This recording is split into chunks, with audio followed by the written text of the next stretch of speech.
Hello दोस्तों, नमस्कार। मैं हूं प्रमोद राव और आप देख रहे हैं बहुजन हाल्ट। दोस्तों, बहन कुमारी मायावती जी जो उत्तर प्रदेश की पूर्व मुख्यमंत्री हैं, जब इंडिया गठबंधन की मीटिंग हो रही थी, उन्होंने प्रेस कॉन्फ्रेंस करके कहा था, इन पार्टियों के दिल मिले न मिले, हाथ मिलाते रहिए। यही कहानी है और उनकी कहानी ये सही साबित हो गई है कि इंडिया गठबंधन आज टूट गया है। आखिरकार इंडिया गठबंधन में ऐसा क्या हुआ है, कौन सी ऐसी बात पड़ गई है कि इंडिया गठबंधन को तोड़ने की जरूरत पड़ गई है। तो दोस्तों, इस वीडियो को शुरू करने से पहले अगर आप हमारे यूट्यूब चैनल पर नए हैं तो चैनल को जरूर सब्सक्राइब कर लीजिएगा, वीडियो को लाइक कर दीजिएगा, साथ ही बेल आइकन की घंटी को भी दबा दीजिएगा, जिससे हमारे वीडियो की नोटिफिकेशन सबसे पहले आपको मिल सके।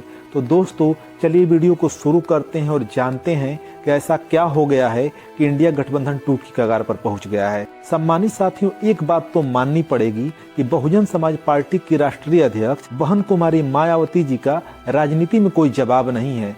वह पहले से ही जानती थीं कि इंडिया गठबंधन का क्या हश्र होने वाला है। इसीलिए उन्होंने साफ तौर से कह दिया था कि मैं किसी भी दल के साथ कोई गठबंधन नहीं करूंगी और भारतीय जनता पार्टी के खिलाफ अकेले चुनाव लड़ूंगी। तब लोगों ने उनका विरोध किया था और कहा था कि यह भारतीय जनता पार्टी की बी टीम है। लेकिन अब जो इंडिया गठबंधन में हो रहा है, उसे देखने के बाद यह समझ में आता है कि बहन जी सही थीं। दोस्तों, इंडिया गठबंधन की नींव रखने वाले नीतीश कुमार जी और इंडिया गठबंधन नाम देने वाली ममता बनर्जी जी, दोनों के बारे में जो खबरें निकल करके सामने आ रही हैं, उससे यह कन्फर्म हो गया है कि इंडिया गठबंधन टूट गया है। पश्चिम बंगाल की मुख्यमंत्री ममता बनर्जी जी ने साफ शब्द में कह दिया है कि मैं इंडिया गठबंधन के साथ मिलकर के चुनाव नहीं लड़ूंगी, मैं अकेले चुनाव लड़ूंगी। उन्होंने कांग्रेस पार्टी के ऊपर कई इल्जाम लगाए हैं। उन्होंने कहा है कि लेफ्ट पार्टियों को कांग्रेस पार्टी महत्व दे रही है।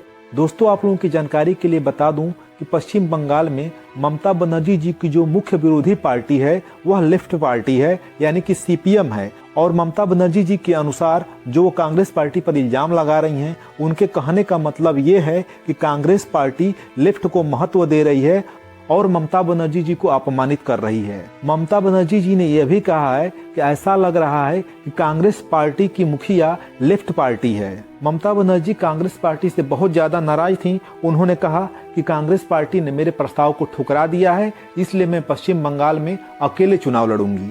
वहीं इंडिया गठबंधन की नींव रखने वाले बिहार के मुख्यमंत्री नीतीश कुमार को लेकर भी जो खबरें आ रही हैं, वह बिल्कुल भी चिंतनीय हैं। नीतीश कुमार जी के बारे में पहले से भी कहा जा रहा था कि इनका भरोसा नहीं किया जा सकता है। दोस्तों, बिहार के जननायक कर्पूरी ठाकुर जी को भारतीय जनता पार्टी ने भारत रत्न से सम्मानित किया है, जिसको लेकर के नीतीश कुमार जी और लालू यादव जी दोनों लोग भारत रत्न की मांग करते थे।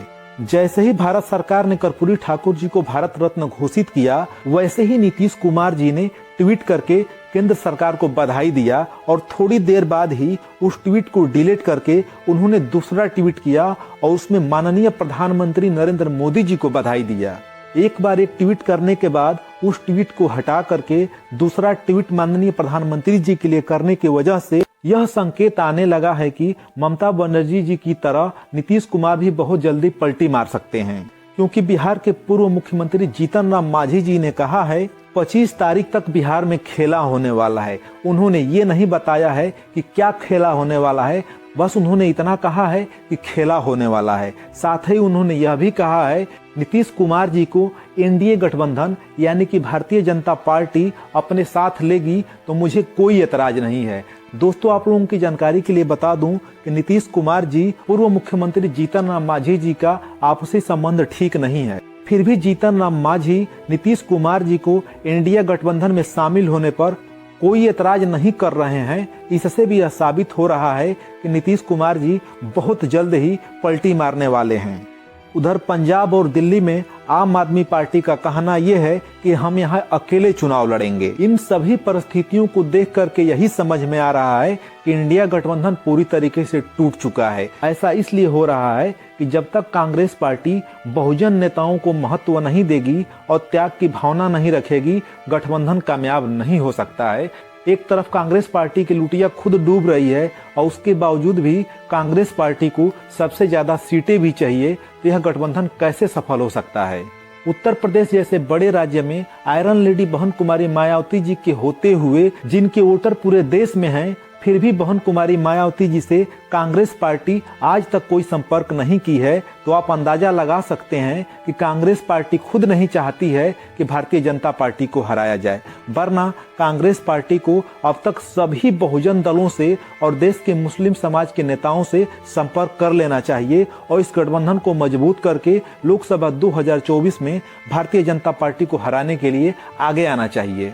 लेकिन कांग्रेस के अंदर त्याग भावना दिखाई नहीं देती है, जिसकी वजह से कांग्रेस पार्टी सहित सभी पार्टियों को नुकसान हो रहा है। तो दोस्तों, इंडिया गठबंधन को लेकर के आपकी क्या प्रतिक्रिया है, कमेंट बॉक्स में कमेंट करके जरूर बताइएगा। वीडियो देखने के लिए आप सभी का बहुत बहुत धन्यवाद, बहुत बहुत आभार।